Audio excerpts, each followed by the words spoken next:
I'll say welcome to you all, and I'll give the word to my good colleague Tove. Hello, everybody. It's 10 years since we started up our New York delegations and dialogue with our North American colleagues and friends in the performing arts.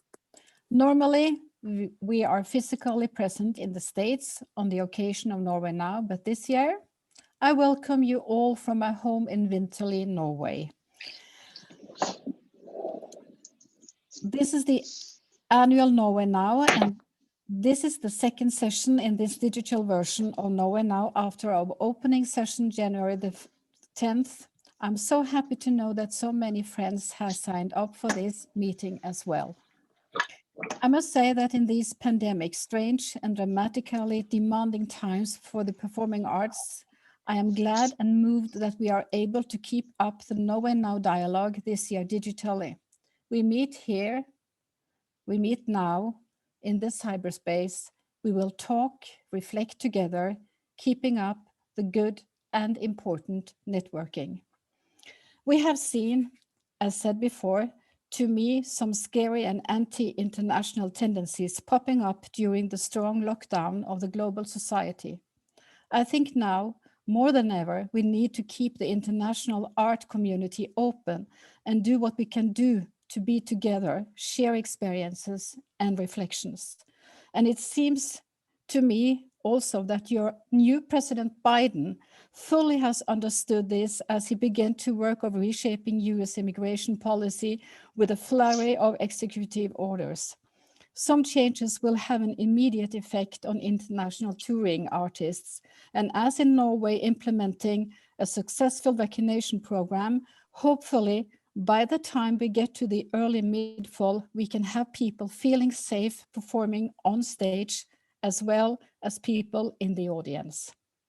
So yes, the COVID-19 situation affects us, but for me and my good colleagues in the Performing Arts Hub Norway, Kristina Friis and Geir Lindahl, the main perspective is to continue our mandate given by the artists and the Norwegian government to facilitate international dialogue and exchange within the performing arts, inspired by the new tones from the President of the United States.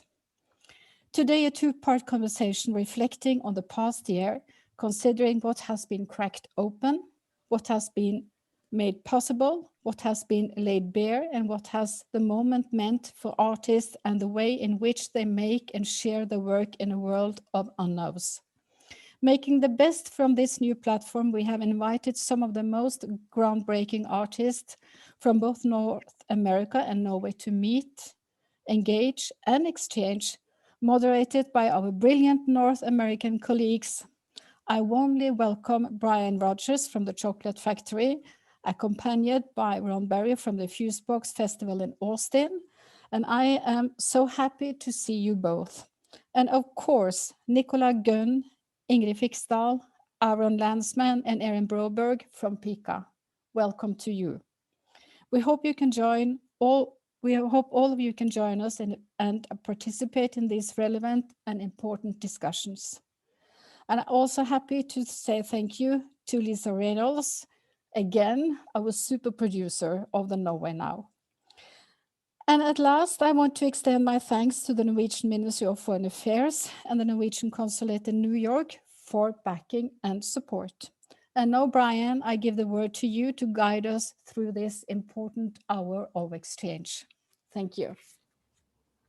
Thank you so much for that. Hi, everyone. For those of you who don't know me, my name is Brian Rogers. I'm the co-founder and co-director of the Chocolate Factory Theater, which is a venue for experimental performance in New York City. I'm really grateful to Performing Arts Hub Norway for this invitation to host this conversation. This is part one of two conversations. Pon approached Ron Berry and I with the idea of organizing two talks, and Ron and I had some freewheeling conversations that led us to the notion that we should really have two related conversations. The first happening today, the next happening next week under Ron's guidance. So I encourage everyone to come back next week because Ron is much smarter than me. The participants that are here with me today, I invited them for very specific reasons. Erin Boberg, who's a dear colleague and friend from the Portland Institute of Contemporary Art in Portland, she and I have been navigating this pandemic moment together in some ways. We shared a project with a brilliant choreographer named Luciana Achigar that we attempted to share with the world in some fashion during pandemic as part of the Pica Festival TBA in September.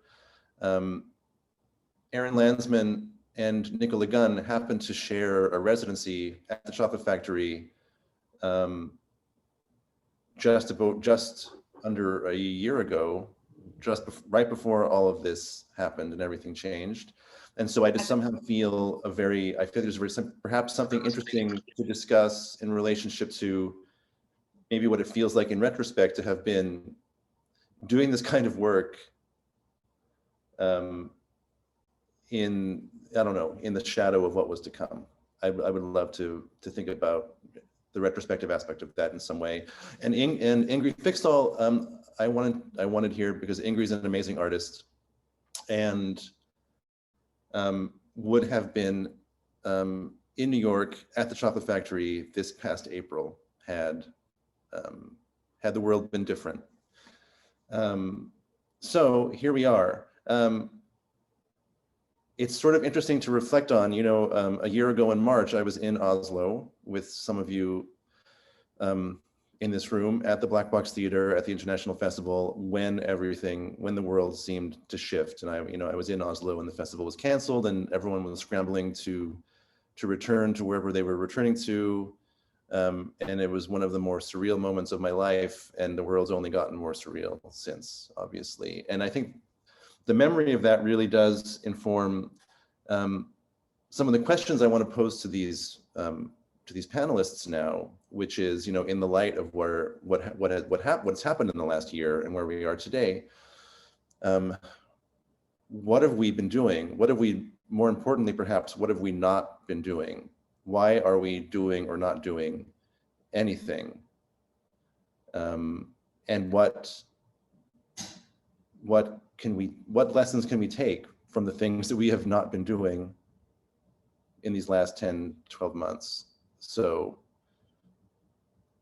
Erin Landsman, do you have any first response to that prompt? I really wish you could ask some broader questions, Brian.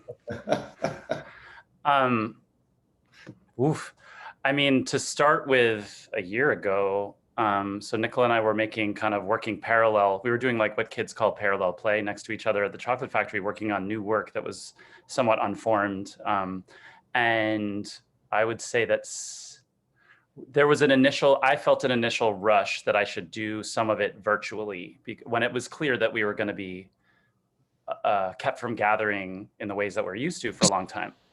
And actually, Brian, you were really helpful in kind of tempering that impulse, partly because it was a nice reality check where I was like, oh, most streaming work is not I don't find it very approachable personally, except some. I mean, I think some is great, but I applaud artists who are making it out of a deep need. And I've made a few, short experiments that way. But I felt like, oh no, this is actually a time to reset. And so over the last year, I mean, the piece has only grown more. I stopped feeling bound by what I thought the field could contain. Meaning I'm used to making these, like, in addition to sort of larger scale work that's in a different category, like small intimate performances for purposefully small audiences, around usually one person's monologue that I write for a specific performer, and maybe there's some media, maybe not. And now it just feels like I'm collaborating much more thoroughly with Jess Barbagallo, who's the performer, on visual elements of the piece. So that feels very exciting, and it also allows me to feel kind of patient. And then the second thing I'll say, before someone else jumps in and says something I'm sure also smarter, is that I'm really, in this time more generally, I think it's really important to recognize for the US, like, how we are part of people who have, like, this country doesn't really have a social safety net. And Brian knows this and probably maybe tired of hearing it, but I feel like we have often separated the arts from other parts of, like, the public sector in our country in the interest of competing for increasingly smaller amounts of funding. And I feel like for me, it's just that much clearer that that's not a way forward. So some of the like hyper local focus of being stuck in my neighborhood means like engaging in mutual aid while thinking of larger structures. So that feels like, and of course, like the inequities and the violence around white supremacy in this country has been just so omnipresent that at moments for me, it eclipses the pandemic. And that's partly that's partly because of my privilege as having like work, you know, like I have employment that I can do at home. But I will say that also is a thing that is just absolutely monumental as a reckoning in this country. So I'll leave it there. I think you make a really interesting point when you reference the very natural shift to, I don't know if you use the phrase hyperlocal, but I might use the phrase hyperlocal or locavore. I mean, as people in this field who prior to this were traveling all the time to festivals, or in the case of people like Erin, Boberg, or Ron Berry, hosting festivals with international artists and being very much in this sort of cycle of kind of continual perpetual motion and circulation on a global scale in a way, all of that disappearing in the last 10 months and has turned to a very sort of microgranular local kind of relationship building, which I think has a great deal of value baked into it. I'd be curious to hear others talk about how that's felt for them, or what maybe what of interest has come out of that might inform the way we approach relationship building or exchange in a future moment when travel becomes possible again. I mean, I think that there's, for me, a really grand hope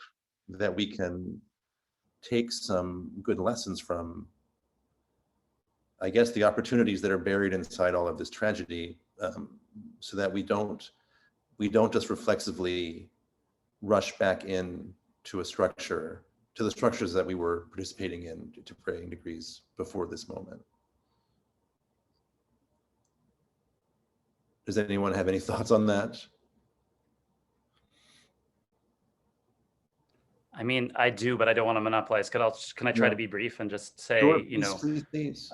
One of the living examples of a venue that is asking those same questions, and I think interesting because it's different from a lot of other venues, is Abrams, where I'm a resident artist. And, you know, Abrams now has a staging area for a food pantry where they deliver like 600 to 1,000 meals a week, I think, off of the main stage in their historic theater. So, you know, they were able to repurpose staff time from tech staff and production staff to food delivery. And that's simply because Abrams is part of a larger nonprofit that already had food delivery. So I personally want to be clear, like, I think it's really important that we save room for work that is art on its own terms, you know, culture making specific to culture making and with no other goal. But it's very interesting at Abrams, the conversation is often like, how is culture making part of caretaking?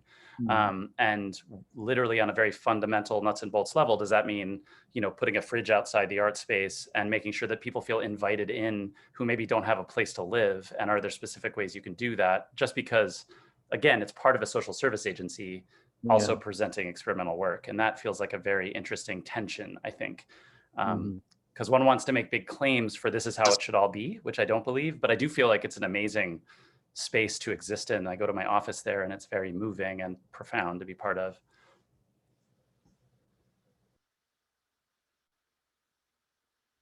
Thank you.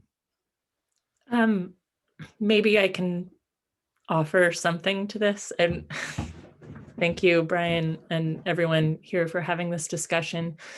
I think the international, keeping these exchanges alive is so important. And obviously in the US, we've been the center of, so much right now, and we can be a very self-centered country and only think about ourselves and our conditions.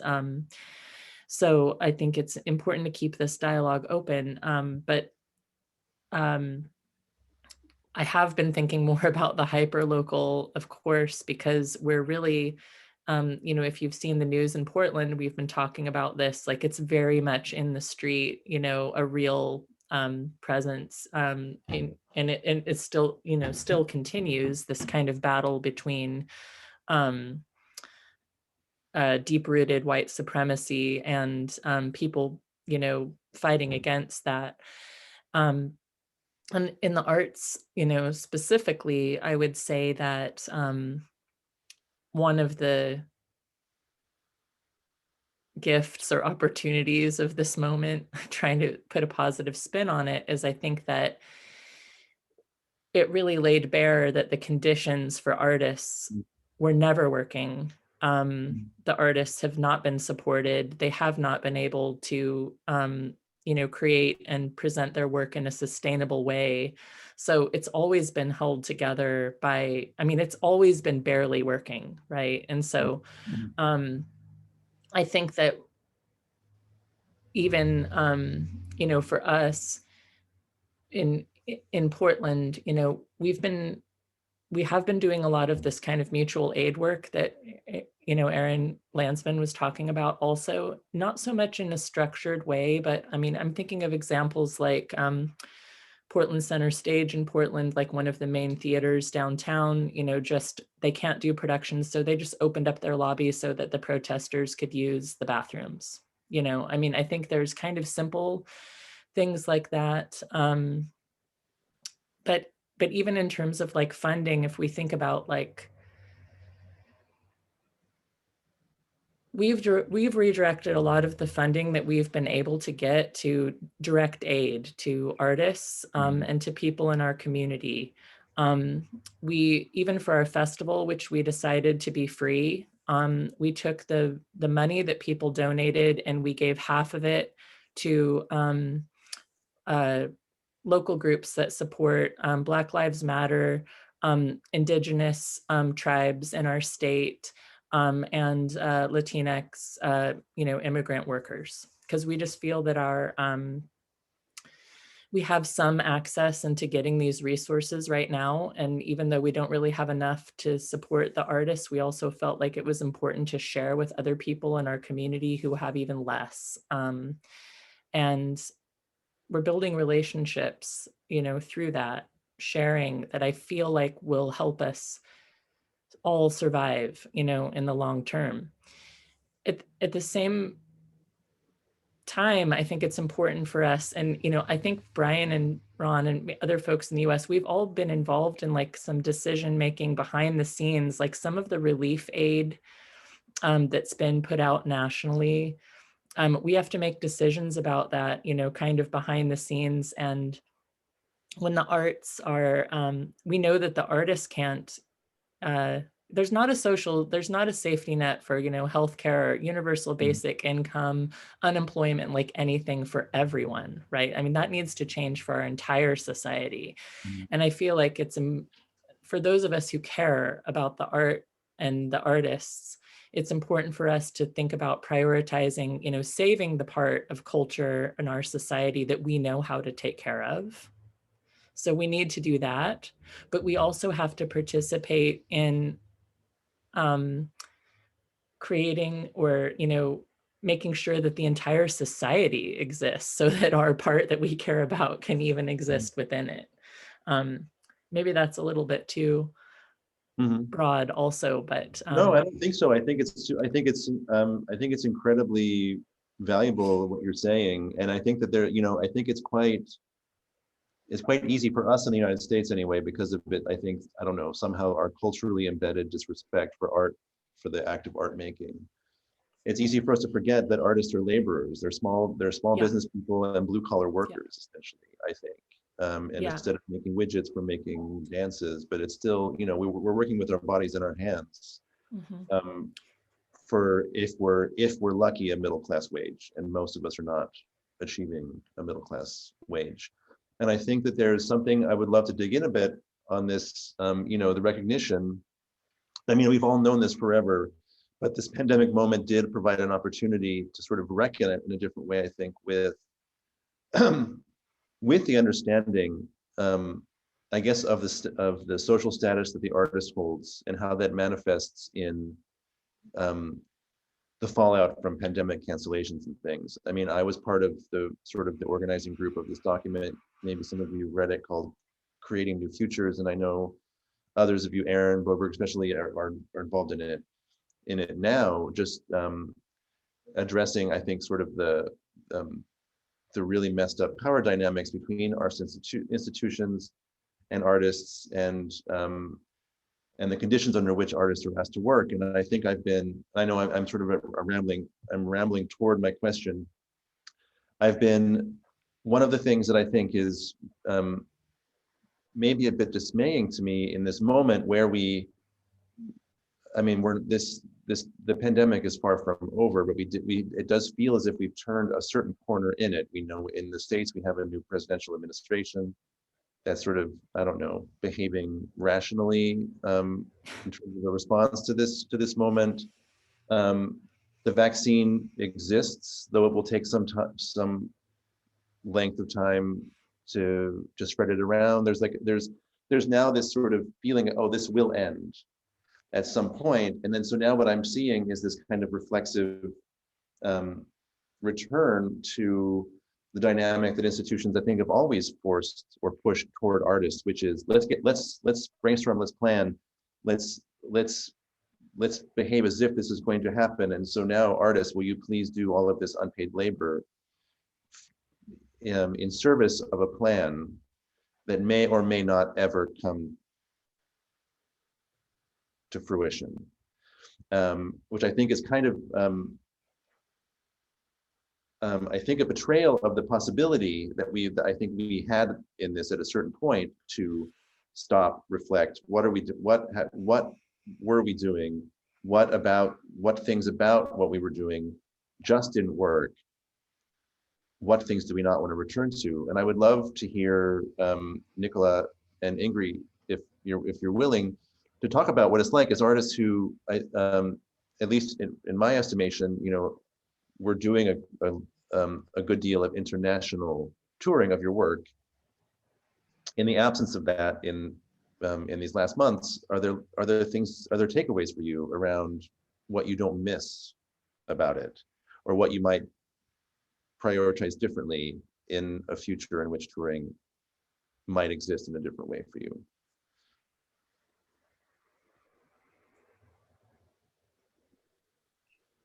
Ingri, do you want to begin, or? Yeah, I can begin, sure. Yeah. My name is Ingri Fiksdal, and I work as a choreographer based in Oslo. And for me, the first thing that happened was that every touring for spring 2020 was cancelled. And this included some gigs we'd been working towards for a long time at Chocolate Factory and also the Fusebox Festival. And as you all know, there's a lot of work going into this in regards to kind of applying for visas, extra funding for travel, all of this. So then all of this, alongside several European and Norwegian gigs, were cancelled. And there was certainly like a huge initial disappointment, and there is a lot of work on figuring out like how to deal with payment for the performers who had calculated income for the coming months, etc. And although I think we are in a very different situation in Norway in regards to social security and funding, there has been like a lot of systems for compensating artists, but still many people have had to find other jobs to the degree that's even been possible. And so it's definitely been affecting the field. Another thing that's felt very backwards here, like I'm answering the question the wrong way around now, but it's been the fact that since March last year, all shops, everything's been open as normal. However, they were really quick to close the theaters, and there hasn't been a single case of infection within the theaters. And it's not been until actually this week they've closed shops, apart from like food stores and pharmacies. So it's like you can kind of tell what the politicians are willing to protect and what they don't find as meaningful to protect somehow. So you can kind of, you get your value tag a little bit through this situation. Yeah, do you want to chip in, Nicola? Well, I was also just going to say that, of course, every region in Norway has slightly different regulations. So shops may be closed in Oslo, or theaters may be shut down in Oslo, but they may be open in Sandnes, or the shops aren't closed in Bergen. I know people that are touring next week to certain areas of Norway. So it really fluctuates throughout the country. Yeah, no, thank you for adding this. I was talking now from Oslo life, Oslo perspective. But yeah, it's true. I mean, Norway is very sparsely populated, so in some places there's hardly been any virus, so they're okay still. So what I've been doing is to try to kind of think of what alternative models are there, like beyond trying to produce something for screen, which is something I don't have a lot of knowledge about, and maybe I wasn't super keen on getting into it at a large scale either. So it's to try to find other ways of working, because I'm still really interested in working internationally. I believe there's a lot of learning in this for me, and very meaningful to know what's going on in other places in the world. I think we need those perspectives in our lives. So perhaps some kind of dream future situation is to continue on those types of collaborations, but maybe in some type of setup where it's possible to stay for longer in a place and get to know more people, rather than this kind of flying out, performing, flying back again.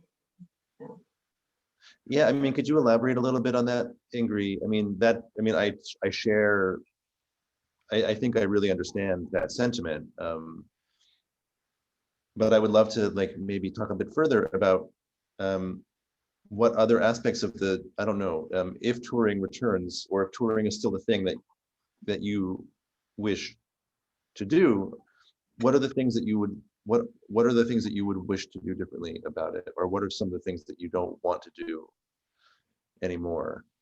Yeah, I think some kind of dream setup for me, for instance, would be that when we perform at the festival, we would be able to stay for the whole festival and get to know other artists performing there. And I know this is also a question of economy and people's schedules and time and all that, but maybe this is worth prioritizing rather than playing in two different places, for instance. Yeah. So that could be one suggestion. No, totally. And that's something, that's something that I know that I've been discussing with artists and colleagues for a long time, including Ron and Erin, this notion of this question of what does exchange mean, and what makes a real exchange? And because it's something that I know that I at least value very deeply.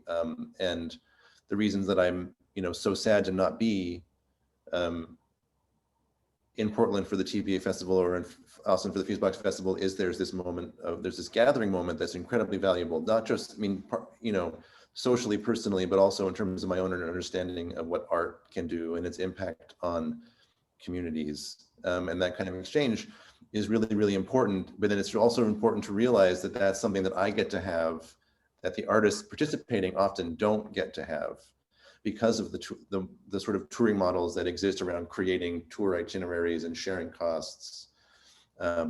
And it's very systematized here. The systems of support that we have through things like the National Dance Project or the National Performance Network, where organizations are coming together to construct touring opportunities to keep work alive. I think also, to a large degree, and I think it's mainly economic, make it very difficult for real exchange to happen. And I don't know, I'd love to talk a bit about that, more about that, for those of you who maybe are doing, have had more experience with that directly. I think I might say something. Also feeling the huge imbalance, I think, of the situation in Norway compared to what's happening in the States. So I'm kind of very aware of that, and sort of awkwardly entering the conversation. I think we do have good social systems, and we have been supported in many ways here. And I think the city where I live, Bergen, is less than 300,000 people, and they really do value culture highly, and it's not the first thing to be cut necessarily. Or maybe it is, but it doesn't feel like it compared to how it is in Australia or how it is in the States. But I agree with, I'm not ready to give up this idea of international touring. I feel like when I'm touring, that's when I'm working. It's like, this is the work. I'm touring, and I love it. But I think I agree with Ingri that, you know, some of the touring we do feels like a series of really bad one-night stands. You know, I've done festivals, or I've been presented in venues where I haven't even met the artistic director or the person who programmed the show, and I started to feel like, well, they weren't really interested in me as an artist. They just bought this show, and that started to feel very shallow and very hollow, and it was very unfulfilling. So you know, I think this kind of, you know, we can call it a restorative period or this fallow period, or it's just this time of nothingness, you know, I guess made me rethink how I want to tour and how I want to make work. And perhaps I did, as a counter to this kind of fly in, fly out touring, I did design a show very strategically that meant that I had to be in a place for a certain amount of time to work with a very specific group of people. And I think that was just a way of me feeling connected to the place, and I think having a deeper relationship with a place that I was touring. So that was, I guess that's something. That's something. But I think I'm also rambling. No, you're not at all. But I was thinking about, you know, how we're approaching this hyper local or this local, and for me, you know, ironically, I didn't have a lot of work booked last year, so it wasn't such a great series of losses for me. And I was working on a very troubled show, which I think you know a little bit about, Brian, which I've been remaking 3 times over 3 years. I've tried to fix this show, and I'm happy to say I finally fixed it. But so I was very happy to sort of have this break, because I could actually just bunker down and really work on this show and focus on it. And I think what this time, this lack of touring, this lack of kind of international opportunity has just made me really care less about things that I have no control over, and really sort of let ambition fade a little, or whatever notion of ambition I perhaps had. Now I have a different kind of attention, which is in this period in the local, and developing a lot more educational relationships. And I have been very lucky that I have been able to teach, and working at the university here, and working with young children, and leading writing groups, or, you know, whatever. So really, actually, I guess expanding a more socio-pedagogic art practice, or just teaching, is a way for me to care about something very local and feel useful, actually. That's super interesting to me. I don't know how to respond to it precisely. No, I don't know. I'm not sure what I just said. It's not like I'm not like thinking, oh, now this is it, I'm done with art. I just feel, you know, I think like most artists, I've had this frustration of trying to get in touch with people that have programmed the show, postponed the show. A long lack of silence and non-communication indicates that perhaps the show is cancelled. And I completely understand that it's because no one knows, no one has the answers. I just really appreciate communication. But so I guess for me to, well, I mean, that speaks to the power dynamic, where the communication is where the burden of communication falls to the artist in these circumstances, right? Yeah. In rare cases, I mean, I'm sure, you know, there are people, I mean, I think some of the colleagues in this forum here, you know,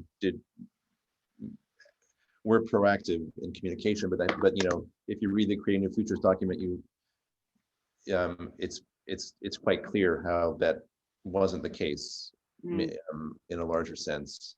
But there was another point that I wanted to respond to about this, and I've just sort of lost the and I lost the thread a bit around it.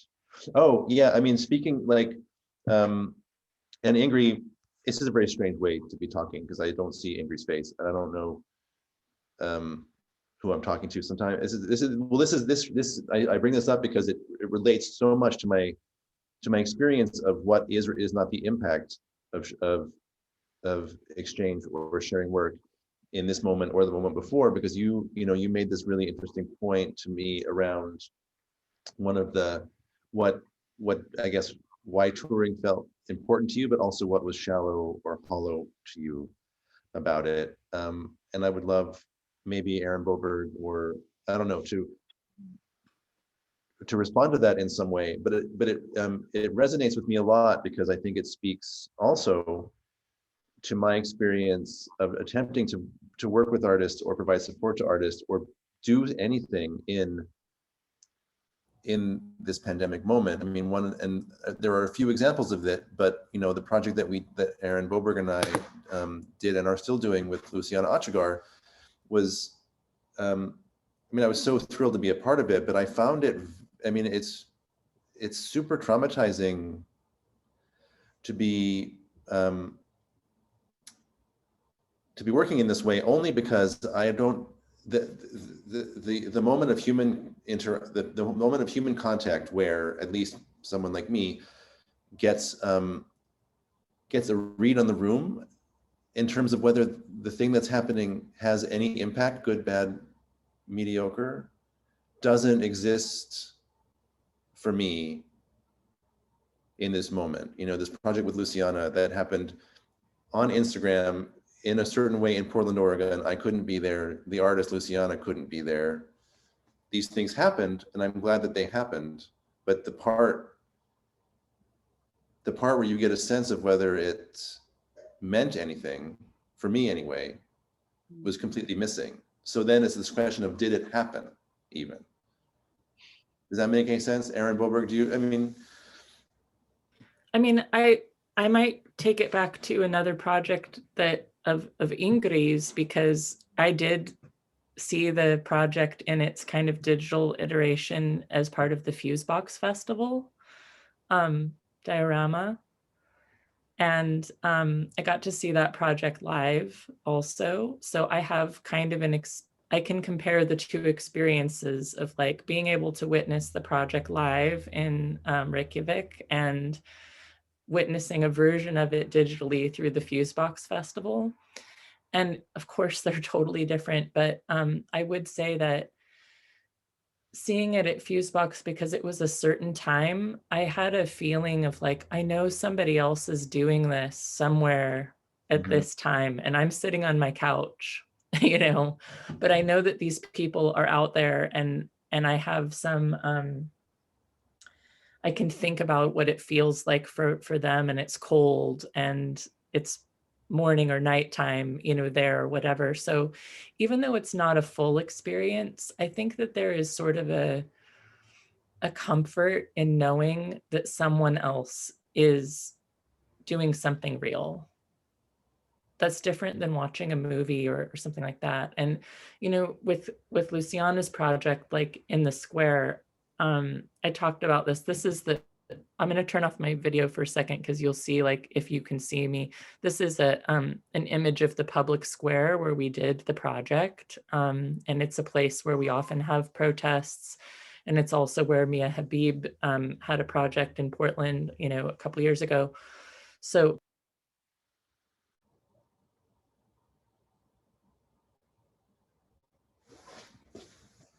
sorry, I was there, you know, in person. And so Luciana's project was an audio project that's on Instagram. Was basically a score, a kind of a prompts that, those of us who are familiar with dance, this kind of prompts for an embodied, practice of stillness that the audience would do. And I felt such an urgency to try to make sure there was an embodied, version of this. I went and did it myself, and I got, I made sure that like some people that I knew were going to be there. And it ended up being like maybe 20 people, which I think is okay too. And like, one of those people was my dance teacher and mentor who I've known for like 30 years. And she and I were just standing in the square, like looking at each other, like knowing we're doing this invisible practice in this middle of the square. Maybe that's enough. I mean, for me, that was enough for the project to be meaningful.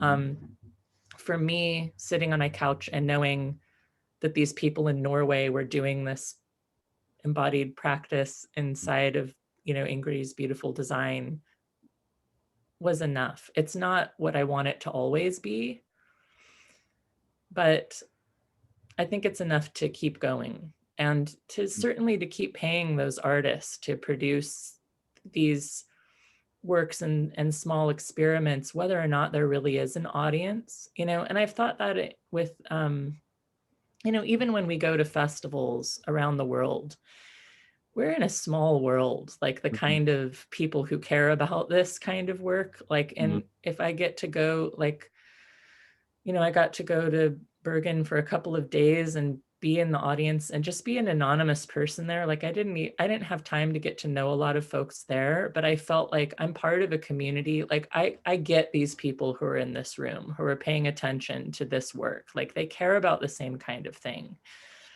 And it, maybe it's 100 or 200 people there. And if I go to Fusebox, I'm in a room with 100 or 200 people. If I go to, whatever festival. So. No, I totally agree with you, Erin, that the scale of it, I mean, I think, well, maybe one of the reasons that I think that international, or I don't know if international maybe is the word, but exchange between communities is so important is because it provides this moment where small, I mean, I even use the word niche all the time and I don't use it negatively. These niche communities can actually find ways to intersect. And that to me is super valuable. The small scale, I think the small scale of it is what draws me to it, I think, in a way. Yeah. Can I speak to that too? Yeah. Just to build on what Erin Boberg is saying, there's this great statement from Grace Lee Boggs, who's this philosopher who talks about inch wide, mile deep activism. And instead of the mass protest is inch deep and mile wide, and the performance for 20 people is the other thing, is inch wide, mile deep. So I really appreciate, like, I don't see any value discrepancy in the work that really affects 20 people at a moment of deep crisis. Like that to me seems absolutely as worth investing the same amount of resources in. I mean, I think as you were speaking, I got so excited because I think two things. One is what you're describing disaggregates us from the capitalist, and I know it's cliche to say this, but the capitalist values of efficiency and convenience, right? How much can we do for how little? That's capitalism, and our nonprofit sector runs on that. And I think it diminishes the field. And I do say that understanding absolutely how hard it is for presenters to raise resources. It's not about you guys should do more necessarily. It's just about like realigning values. So I think that's really exciting. To go back to one thing Brian said too, I was struck by how, if there is a possibility of artists remaining, for instance, at a festival for the whole time, and with all the material constraints we have and the difficulties of doing that, what that provides is it's a moment away from the dangerous, for me, homogenization that happens when only a few people get to go see all the work and have the exchange. So that's the thing that really excites me about being able to stay on the ground and be in dialogue with everybody and see work that challenges me and then talk about it and then bring it back to my work and my venues or that kind of thing. Right. Or what if, thank you. I'm sorry, Erin, did I cut you off? That's it. Or what if, more than enough. And pretty soon we're going to have questions and answers, but what if this kind of exchange or support for artists could be separated from the model of touring performance or the show. I mean, I think a lot about Erin Boberg, what you've been doing with your creative exchange lab and all of these ways in which you're bringing artists into conversation with one another that isn't so directly tied to you have a gig in my festival. And it's also like the festival moment's also, I think, in some ways the worst moment for artists to meet other artists, because they're teching a show and then they're dealing with all of the stress and schedule crunch and anxiety that brings too. And I think there's also a moment, it's also in some ways not the best environment for someone like me attending a festival from a curatorial perspective, because there's also a performative aspect to that of I'm going to Oslo. I need to make sure that I meet this artist and continue that conversation. And there's a very professional and sort of performatively professional aspect to all of that. It doesn't necessarily, I mean, real exchange can happen, but it takes time and work to get there. But I wonder if there's a world in which we could imagine supporting the work of artists and the circulation of the work of artists that wasn't about touring in the way that I mean, I don't know, Nicola or Ingri, if that's something you can even imagine or would want to imagine, but it's exciting. I don't know. I wasn't planning to discuss this, but it like popped into my brain and I kind of like the idea of it. Does this mean we get to tour and not have to make work? We can just be invited to festivals and not. No, I still want to make work. I make shows. I still want to do that. Mm-hmm.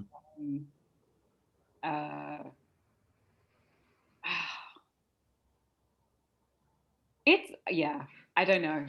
For me, it's really complicated. I mean, I appreciate the kind of discursive exchange, the talk, but I just want to see stuff. Mm. I want to see stuff, and I want to let that do the talking in a very cliched way. And I also want to make work and let that just be enough. Mm-hmm. But to just be a part of something and hang out, if that's allowed. Yes. Thank you. Does anyone, I mean, it's the time in the hour when we should be opening up to questions, but but panelists, do any of you have anything that you wanted to interject before we go there? Okay. I guess the answer to that question is no. So those of you in the room with us, if you have a question or a comment that you'd like to add to the conversation, use your Zoom, raise your hand in Zoom, and Lisa Reynolds or I will try to identify you and ask you to unmute. Or you can also post questions in the chat if you'd like as well. Let me see if I can see everyone.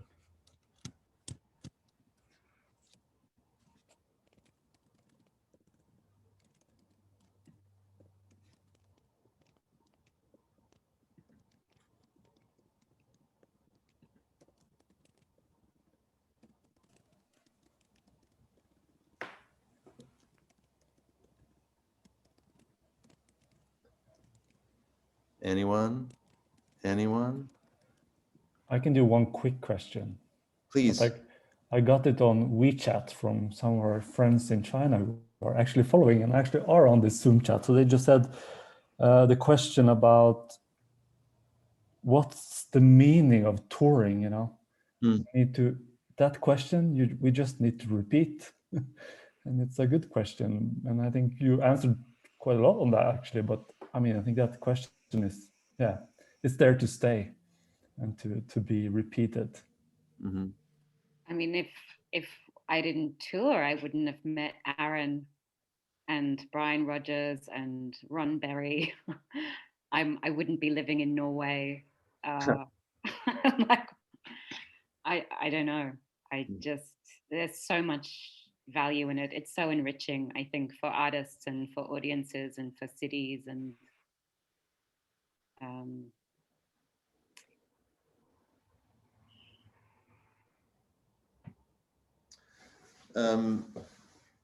someone in the chat asked, oh, sorry, I'll let you finish.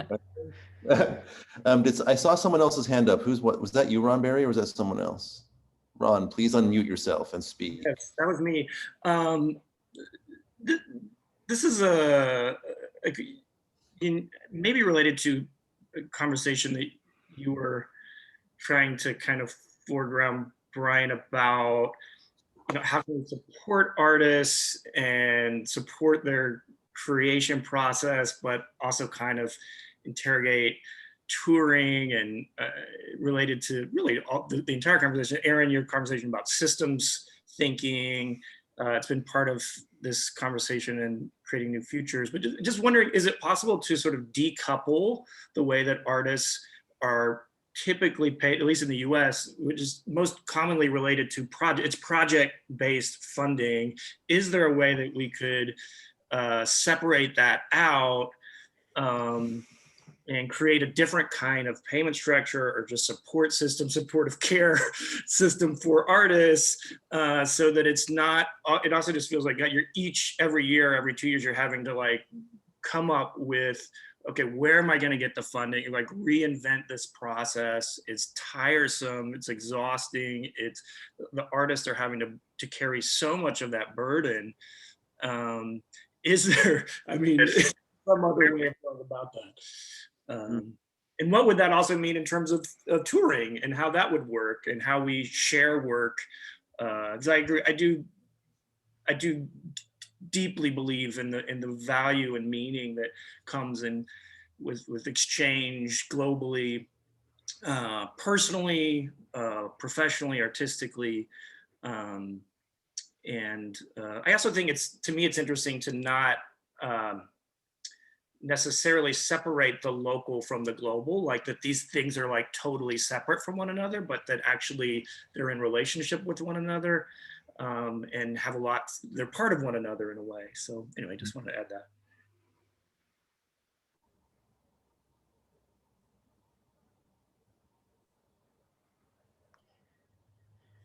I mean, not to be, this is a quick response, but it sounds like universal basic income, subsidized healthcare, and debt relief. That sounds like what that would disaggregate project-based funding being the thing that drives the creation of work. Yes, that would be amazing. Yeah. So while we're trying to change those things, what kinds of things can we do in the near term? And so I think, some of the things we've talked about is, well, Brian and I were talking about this last couple of weeks ago, like, what would it mean for us to like put an artist on a salary? Like, maybe there's an artist that we're interested in working with. Maybe we'll do a project together in 2 or 3 years. Could we contribute to giving them kind of a universal basic, and maybe it's $1,000 a month or something like that, that we chip in for that time when we're researching, planning, that kind of time that like we as curators get paid for. But like even when we're having a meeting with an artist, like they're not being paid, right? So we're thinking about and how we could, even with the exchange, I think when we are able to travel again, and I really hope we are, because I love it, maybe when we are bringing a delegation of folks, from one country to another, it's not just curators, but also some artists,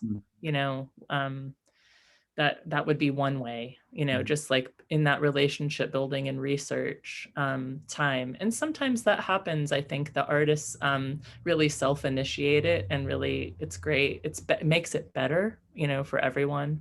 But it is economic. I wanted to bring Wen's question into the room verbally. Are they on the call, or should I just say it maybe? Just read it, Erin, I think. They say, my personal observation, the way how artists interact with audiences changed due to this pandemic. People may not be interested to go to theaters after being locked so long at home, or people simply don't have much money in the pocket for appreciating arts or entertainment. Any idea how artists, presenters, theaters should evolve facing this situation?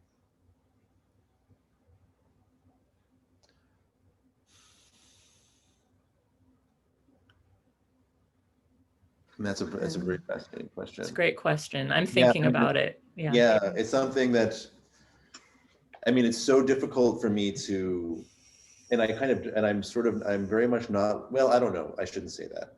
I can't wait for the day to come when we can gather together in space in a way that doesn't feel policed or anxiety producing or loaded in any other of the terrible ways. But I feel a super sense of dread around this moment that I know is approaching around like, how do we try to do this again? You know, because at least from my perspective, I know that I don't want to do things. I don't want to just do things the way that they had been done before. But I don't really have an instinct for how to navigate. I mean, and also we're not there yet. Like, I don't know what the future holds, or how like we collectively as a culture are going to come together around this question. But I think now there's just like this huge subtext under it that we're going to have to, like, I don't know, unpack or heal from, or like get over in some kind of way. I think we've now embedded a whole bunch of stuff into our DNA around just the notion of being in space together. And I don't know how easy that's gonna, I know I'm not actually answering the question that was posed here, but anyway, sorry, I think Erin. one of this may be coming to mind, you know, I think the first audience that I think of when we're inviting international artists to come and do work in Portland, the first audience I think of are our local artists, you know, like making those connections. And even during our festival, when we could have maybe 6 or 10 people in our building in a way that we felt was maybe safe, we just invited the other artists in the festival to be that audience for each other. So, you know, I can think of a future where the artists are paid to be in the audience for each other.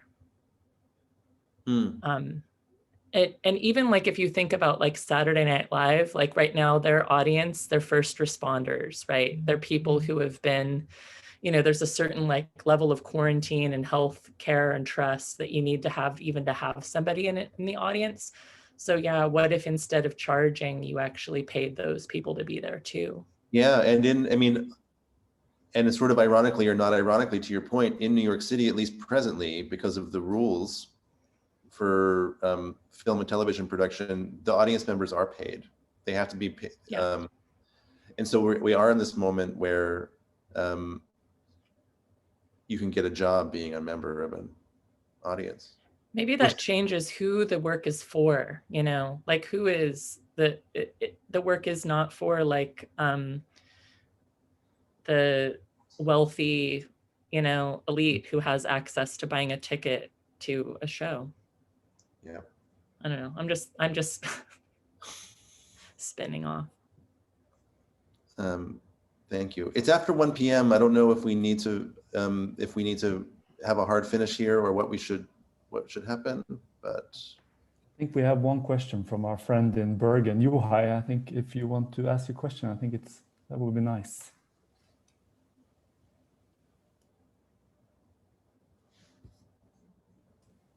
You just have to try and unmute. Hi.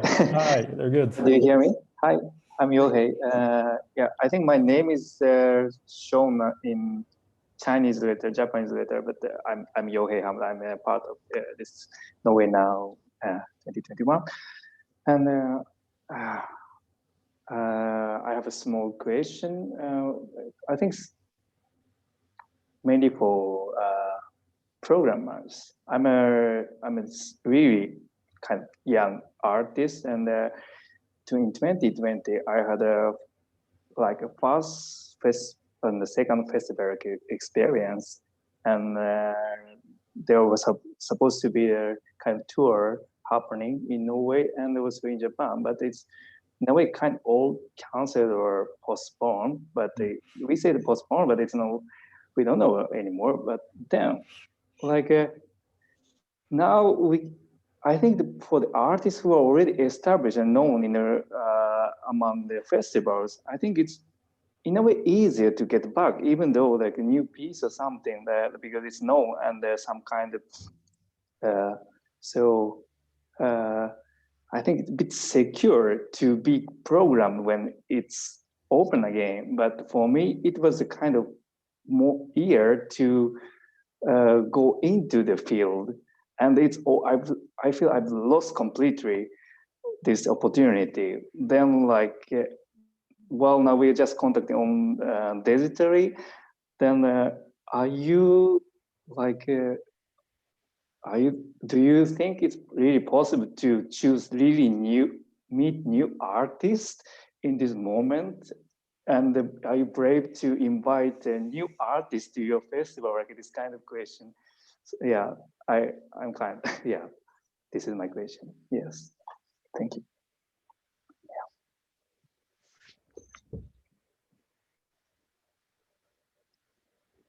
Can I respond to that? Because I'm actually programming someone that has never left a country before for a festival in September. I didn't even see their full work. I just had some spies in another country. And I'm so excited to be their first international festival in September, knocking on wood that they can travel the 1,000 kilometers from their country to Latvia. But yeah, for me, it's like an honor to be like, okay, let's also set the bar at how we can redesign this story and redesign this relationship, and kind of embracing that. We don't have to be professional like professional used to be. We can be casual and we can be intimate, and you're inside my house, so let's get rid of the bullshit of being professional. Let's be unprofessionally professional. And that's really such an honor to kind of bring a younger artist into that fold, and fingers crossed and knock on wood that it will happen, but we're pretty hopeful that September looks possible. So yes, there is hope. Thank you. Yeah, nice to hear. Yeah.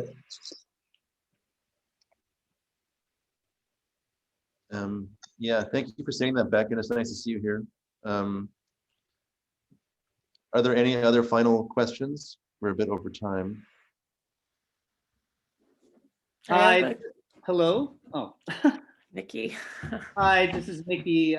It's not a question really, but I just want to give a shout out to all of you, because this is the first time I've seen everyone together since, well, for me, since Ice Hot in Reykjavik, so many moons ago.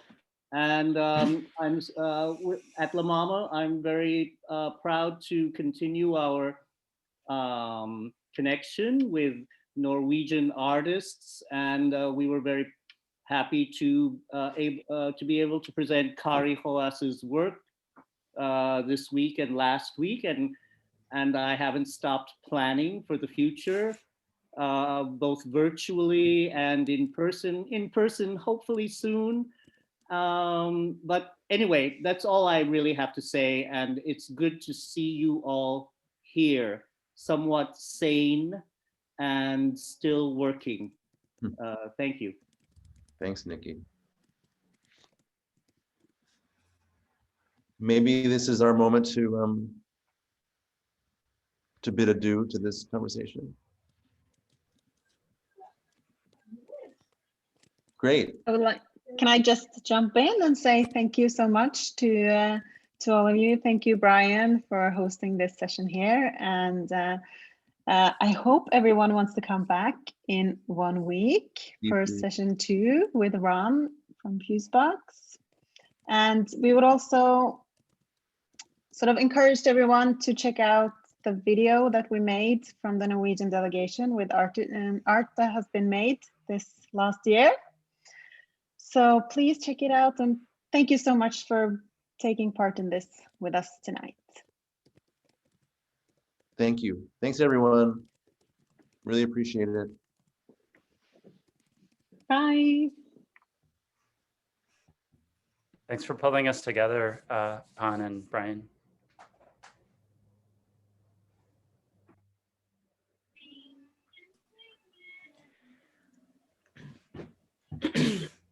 I was pumping Nikki's Native Voices program in the chat. I'm so excited speaking about the hyperlocal. If you have a chance, there's some amazing Native Indigenous artists in this program you can see online. And that's something you couldn't do, you know, I don't think everybody would be traveling to New York right now to see that program, but it's available online. It's looking really strong.